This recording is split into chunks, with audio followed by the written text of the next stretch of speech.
ನೋಡ್ರಪ್ಪ, ನನಗೇನು grey hairs ಇಲ್ಲ, ಈ ಅಮ್ಮ ಸುಳ್ಳು ಹೇಳ್ತು ಅಂದ್ಕೊಂಬಿಟ್ಟಿದ್ದೀರಾ. ನನ್ನೆಲ್ಲ ವ್ಯೂವರ್ಸ್ಗಳಿಗೂ ನಮಸ್ಕಾರ. ನಮ್ಮನೆ ಕತೆ ನಿಮ್ಮ ಜೊತೆ ನಾನು ತೋರಿಸ್ತಾ ಇದ್ದೀನಿ. ರಾತ್ರಿ ಮೆಹಂದಿ ಕಲಿಸಿಟ್ಟಿದ್ನಲ್ಲ, ತುಂಬ ಚೆನ್ನಾಗಿ ನೆಂದಿದೆ.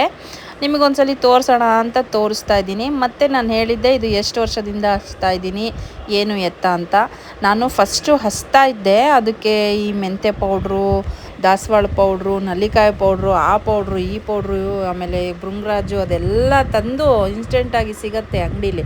ಅದನ್ನು ತಂದು ಹಚ್ಚಿದಾಗ ನನಗೆ ಯಾವ ರಿಸಲ್ಟು ಸಿಗಲಿಲ್ಲ, ಕಲರೂ ಬರಲಿಲ್ಲ. ನಾನು 1 ಇಯರಿಂದ ಈ ಥರ ನನಗೆ ತಿಳ್ಕೊಂಡು ಅಕ್ಕಿ, ಮೆಂತೆ, ಲವಂಗ ಇದೆಲ್ಲ ಹಚ್ಕೊಂಡು ಇದು ಮಾಡಿದಾಗ ನಾನು ಸ್ವಲ್ಪ ಹೇರ್ ಗ್ರೋತು ಮತ್ತು ಸ್ಮೂತು, ಶೈನಿ ಎಲ್ಲ ಆಗಿದೆ. ನನಗೆ ಈ ಸಲ ಮೆಹಂದಿ ಹಚ್ಕೊಳೋಕ್ಕೆ ತುಂಬ ಕಷ್ಟ ಅನಿಸ್ತಿತ್ತು. ಯಾರು ಹಚ್ತಾರೆ ಅಂತ. ಇವಳು ನಾನು ಹಚ್ಚುವಾಗ ನೋಡ್ಕೊಂಡಿದ್ಲು. ಇವಳು ನಮ್ಮ ಮನೆ ನೇಬರ್, ಇವಳು ಅರ್ಚನಾ ಅಂತ, ಪಕ್ಕದ ಮನೆಯವಳು, ಅವಳ ಮಗ ಇವನಿಗೆ ತುಂಬ ಮಳೆ ಬರ್ತಿದೆ, ಛತ್ರಿ ಓಪನ್ ಮಾಡಿರಿ ಅಂತೇಳಿ ಏನು ಸತಾಯಿಸ್ತಿದ್ದಾನೆ ಅಂದರೆ ಅಷ್ಟಿಷ್ಟಲ್ಲ. ಅಂತೂ ಇಂತೂ ಹಚ್ಚಿದ್ಲು. ಅಕ್ಕ ಚೆನ್ನಾಗಿ ಹಚ್ಚಿದ್ದೀನ ಅಂತ ಕೇಳಿದ್ಲು. ಆ ತಿರುಬನ್ನ ಸೈಡಿಗೆ ಮಾಡಿದ್ದಾಳೆ. ನಾನು ಇದೇನೆ ಕೃಷ್ಣನ್ ಮಾಡಿದ್ಯಾ ಅಂತ ಹೇಳ್ತಾ ಇದ್ದೀನಿ, ನಗ್ತಾ ಇದ್ದಾಳೆ. ಪಾಪ ಹಚ್ಕೊಟ್ಲು. ಸಡನ್ಲಿ ನಮ್ಮಮ್ಮನಿಂದ ಕಾಲ್ ಬಂತು, ಅರ್ಜೆಂಟ್ ಬಾ ಮನೆಗೆ ಅಂತ. ಅಲ್ಲೋಗಿ ನೋಡಿದ್ರೆ ನಮ್ಮಮ್ಮ ನಾನ್ ವೆಜ್ ಮಾಡಿತ್ತು.